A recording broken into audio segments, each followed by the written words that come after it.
There we go. orders that she was officiated in. Oh, it looks official. Church. Yeah. It looks classic. It's Yeah, more it is more very classic and official than what we're about to get into today. All right.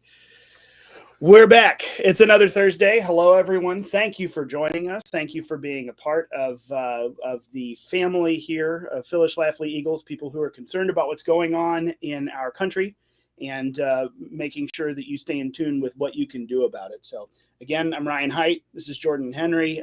We are colleagues here at the Phyllis Schlafly Center and looking forward to giving you an inside view into some of the stuff we've talked about this week.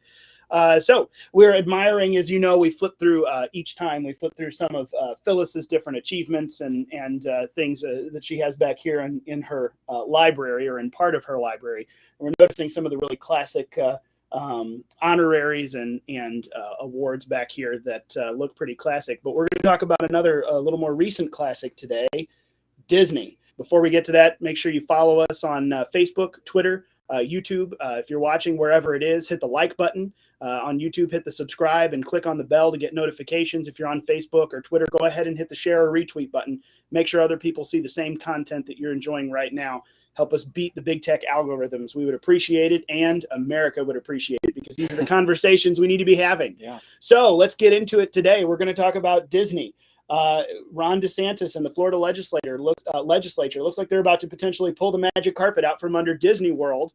They're in Orlando and kind of go nuclear with a few special deals. So we're going to talk about that today. What it means, what could happen, what's the right thing to do, is where does this fall in between government and business fighting each other? As you all know, we're limited government people here at the Phyllis Schlafly Eagles, but this is definitely an interesting and unique case. So Jordan, what's going on and what are your thoughts on the topic? So let me start, I guess, by laying some groundwork on this for people who don't know, because this honestly is a pretty complicated deal, really. So first of all, Disney does have a special operating license with the Florida state government that they've had since, I think it was, 67 was whenever they got it. And what that gave them the opportunity to do was to not be subjected to as many state and county government regulations, building codes, and things like that, which is obviously very great for them not to have to go through some of that red tape. As a consequence of that, the Reedy Creek Improvement District was formed, and that is where Disney World is within this special operating district called the Reedy Creek Improvement District. And in that district, they handle everything there. I was just reading, they have 134 miles of roadways and 67 miles of waterways that they built and maintained, 250,000 daily guests. Their response time for fire and EMS is a very impressive 6 to 8 minutes, actually. Honestly, maybe we ought to expand it out just for that. But anyway, 60,000 tons of waste managed, 30 tons of materials recycled, and just so much more on top of that. So this is a really, really big deal for Disney to be able to have this special operating license to keep them from being subjected to some of these regulations. Now, that being said, Disney World is also wedged right in between two different county governments. So if this special operating license is repealed, then it not only puts them under one county government, it puts them under two county governments, which is going to mean a whole lot of red tape for them to walk through.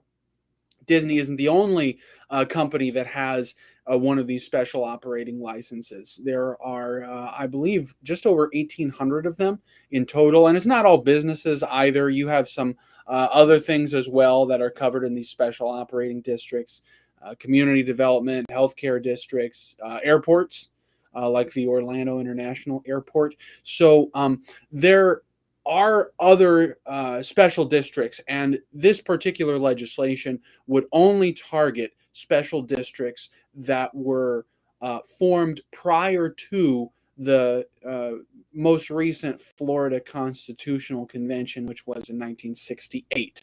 So this would affect Disney and 5 other very poor districts I feel sorry for that are kind of caught up in us. Honestly, I don't know what happens to them. Now, this wouldn't permanently bar Disney from getting a special district. They could reapply for it after this is expired, but most likely the deal is going to change. And I would imagine that Governor DeSantis is going to make sure that the deal this time is a lot different than what it is at present under their current operating status. So that is a little bit of the background behind what this legislation actually is, what special districts are, and the kind of arrangement Disney has right now. And it's kind of interesting to think about a nuanced approach to this because, on the one hand, I am totally a fan of the idea of less red tape, less government regulation, and all that stuff. Why can't we just put everybody under a special operating district, honestly? And I say that kind of tongue in cheek. But really, though, we have to balance that and our leanings towards limited government with another interest that we have, and that is the government's vested interest in protecting the people. Yeah. And upholding community values. Yeah. And I mean, make no mistake, the whole reason that Disney moved into Florida, into Orlando, and set up the happiest place on earth 50 years ago is because they were made this promise of this autonomy, this kind of self-governance. Otherwise, I mean, the last 50 years, the literal city that they have built with city functions wouldn't be there. So to have this on the table is definitely a big threat from the Florida legislature. And that's kind of led us into some of the interesting conversations like Jordan just alluded to. We're as much as we're for limited government, for businesses and free market driving America to a very large extent. What happens when a business or a corporation is not fighting for the public good?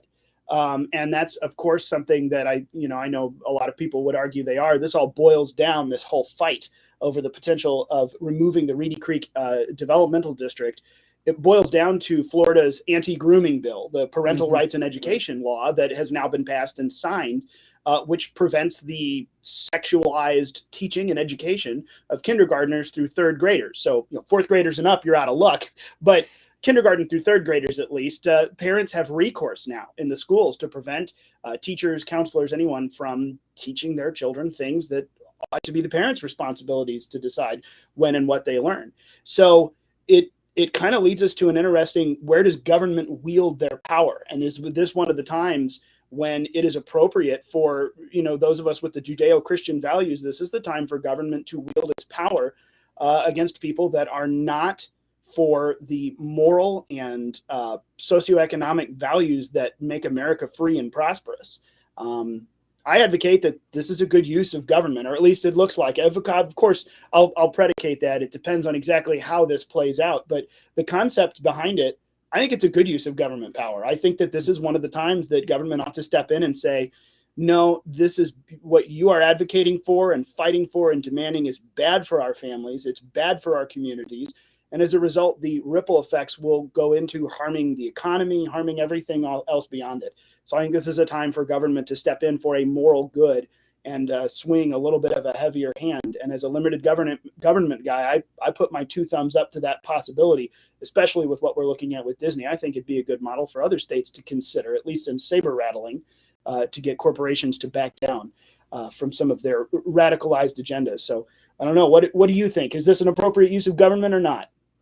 I tend to think so. I don't want to deflect from that, but I want to ask you a question. Do you think that there is a place for these special districts at all?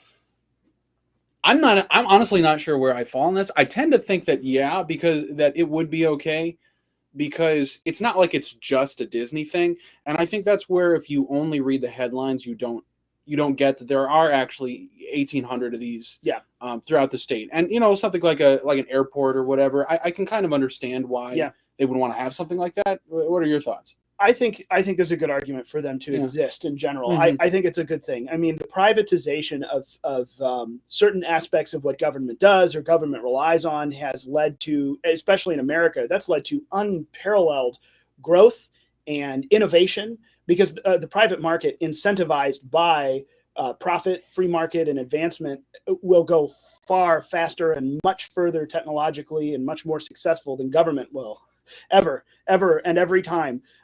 Government innovation is just a massive oxymoron. So to allow, it's true. So this true. government innovation just doesn't happen. But to allow a section of people, a community, a development, a district, an airport, or something like this, Disney World, which is creating massive economic explosion in an area, to cut the red tape for them to be able to handle a few things on their own, I don't see why that's a problem. I think in general it's a good thing, but also, I mean, we always talk about, in this conversation we started in the hallways, just like we always say, government didn't give us our inalienable rights. Government can't take them away. Well, government gave you a special tax and services deal. Government can actually take it away. And if they ought to, which I think they should here, that's a good thing. I likened this to, we talked about, well, who should government to, we just put out a release today. We were talking about government picking winners and losers based on their agenda.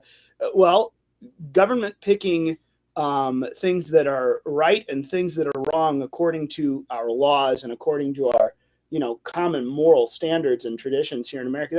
That's a different ball game. And you could argue it's subjective, but of course, those of us who know that we're right wouldn't. It's subjective. Yeah. It's based on objective truth. But it gets into a hairy deal. And here you can have the conversation about marriage. If you take the more libertarian position, government should get its hands out, or no, the government recognized heterosexual marriage as a good thing, socioeconomically, morally. It upheld that. There's a reason why we would argue to uphold that now, but not other twisted definitions of marriage that aren't authentic. Whereas some people say, just get them out of it altogether. That's the only way to stop this. Well, no, there's a reason the government held that up and recognized it. Likewise, there's a reason the government held this up as an economic good for Florida.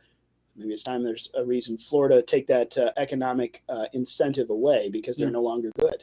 Yeah, I would share two thoughts on this, I think. One that's not quite so flashy and attractive and all that, and that is that if you look at the bare bones what the legislation is doing, what it's actually doing is it's saying that if you had this special arrangement made before our current constitution was in place, then let's reassess this and let's maybe rethink the arrangement, which I think that on a practical level, that just makes sense. I mean, Florida's had 6 different constitutions. The current constitution they have is one of the longest in the nation. So it's kind of crazy how easy it is to change the Florida constitution. But all that aside, I think it's entirely reasonable to say that the deal you got was not under the current governing constitution. Mm-hmm. So let's rethink this. I think that on a practical level, that makes sense.